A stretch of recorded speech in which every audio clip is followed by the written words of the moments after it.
हाय दोस्तों, मैं हूँ प्रगति और स्वागत करती हूँ आप सबका मेरे इस यूट्यूब चैनल पे जिसका नाम है खुशी मोटिवेशन। आज के इस वीडियो में जानते हैं दोस्तों डाबर की सक्सेस कहानी के बारे में। आपने उसको एडवर्टाइज में ज़रूर सुना होगा दोस्तों। सबसे पहले दोस्तों वो कहते हैं ना, आए हो निभाने को जब किरदार ज़मीन पर, कुछ ऐसा कर चलो कि ज़माना मिसाल दे।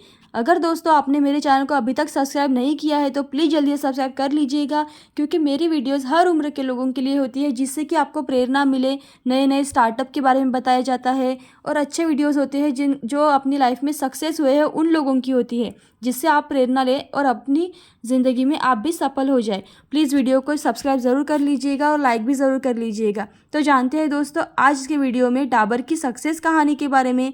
एक 136 साल पुरानी कंपनी जिसने भारत में एफएमसीजी लीडर के रूप में उभरने के लिए ब्लॉक दर ब्लॉक निर्माण किया है। यह एक व्यावसायिक सफलता की कहानी है। यह कहानी है कि कैसे आयुर्वेदिक दवाओं के साथ अपने रोगियों का इलाज करने के लिए एक डॉक्टर के अटूट समर्पण और उसके प्रति रोगियों के दृढ़ विश्वास ने एक ऐसे ब्रांड को जन्म दिया है जो आने वाले वर्षों में बाजार पर राज करने और मानक बनाने के लिए तैयार था।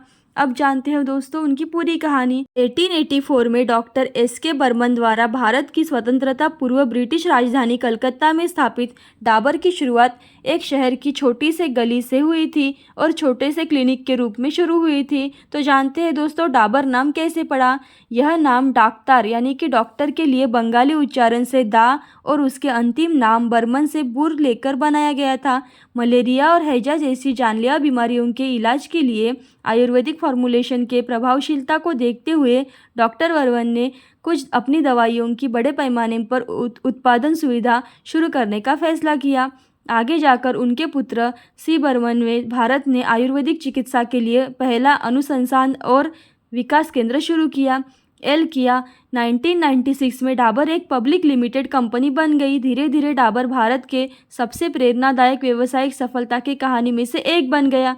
अब जानते हैं दोस्तों उसके प्रोडक्ट के बारे में। कंपनी की विविध उत्पाद पेशकश में hair care, oral care, health care, skin care, home care और फूड सेगमेंट में 250 आयुर्वेदिक उत्पाद शामिल हैं। कंपनी 3 विशिष्ट इकाइयों के माध्यम से काम करती है: ग्राहक सेवा विभाग, अंतर्राष्ट्रीय व्यापार विभाग और उपभोक्ता स्वास्थ्य प्रभाग। इसकी दुनिया भर में 20 विनिर्माण कंपनियां जैसे फैली हुई है। डाबर की कुछ पेशकशें जिनकी ब्रांड बहुत ही ज़्यादा है, जिसमें हाजमोला, डाबर आंवला हेयर केयर ऑयल, वाटिका डाबर हनी, च्यवनप्राश और रियल फ्रूट जूस शामिल है। इनके तीन ब्रांड अर्थात बेबी केयर सेगमेंट में लाल तेल, डाइजेस्टिव सिस्टम में पुदीनहरा और मेडिकल सेगमेंट में हनी टेस्ट ग्राहकों के बीच एक अटूट ब्रांड और मजबूत ब्रांड रिकॉल है। अब जानते हैं दोस्तों उनकी खुदरा उपस्थिति के बारे में। डाबर की भारत में 40,000 से अधिक गांवों में उपस्थिति है और भविष्य में इनका लक्ष्य 60,000 गांवों तक अपनी पहुंच बढ़ाने का है। कंपनी अपने कारोबार का 45% हिस्सा ग्रामीण क्षेत्र से जुटाती है, जबकि इसका 55% राजस्व शहरी बाजार से होता है। रिटेल स्टोर में मजबूत वितरण नेटवर्क के अलावा कंपनी अपने ई-कॉमर्स सेगमेंट में भी 150% की भारी वृद्धि का अनुभव कर रही है। डाबर आयुर्वेदिक उत्पाद भारत में 6.7 मिलियन खुदरा दुकानों और दुनिया भर में 100 से अधिक देशों में उपलब्ध है।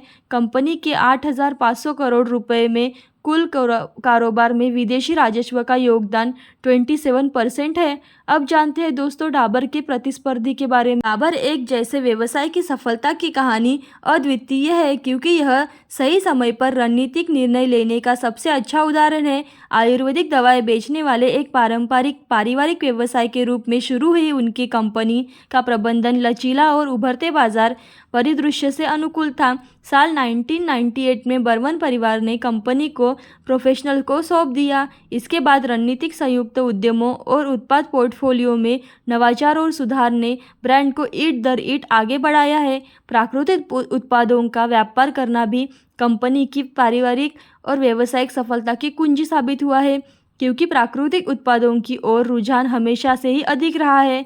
पारंपरिक उत्पाद और यह पिछले 1 दशक में केवल बढ़ा है। कंपनी के प्रवक्ता के अनुसार प्राकृतिक खंड 35% की दर से बढ़ रहा है, जो पारंपरिक खंड से दोगुना है और इस सेगमेंट में डाबर मुख्य खिलाड़ी है। अब जानते हैं दोस्तों ब्रांड युद्ध के बारे में। भारत में आयुर्वेदिक क्षेत्र में 4 प्रमुख खिलाड़ियों में से दूसरे नंबर पे है। पतंजलि ने 8,500 करोड़ रुपए का राजस्व अर्जित किया है, जिसका नेतृत्व 10,500 करोड़ रुपए का किया गया है। और इसके बाद वैद्यनाथ और हमदर्द दोनों ने 700 करोड़ रुपए का राजस्व प्राप्त किया है।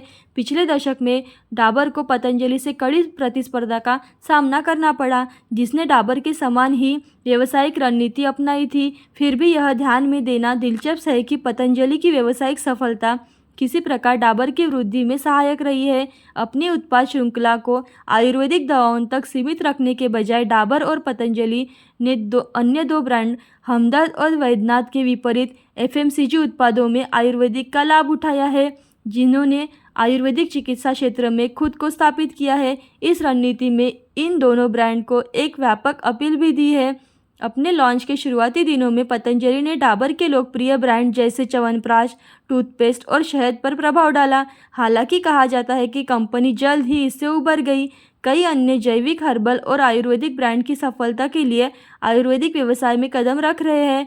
फिर भी अपनी नवोन्मेषी मार्केट रणनीतियाँ, व्यापक वितरण नेटवर्क और उत्पाद नवप्रवर्तन के कारण डाबर की ब्रांड इक्विटी बहुत ही मजबूत है, जो आने वाले वर्षों में कंपनी की मजबूत वृद्धि के लिए पर्याप्त आधार रखती है। इसके अलावा प्राकृतिक उत्पादों के बारे में जागरूकता फैलाने की पतंजलि की पहल ने ग्राहकों को ध्यान से सेगमेंट की ओर खींचने में मदद की है, जिससे निश्चित रूप से डाबर को भी फायदा होगा।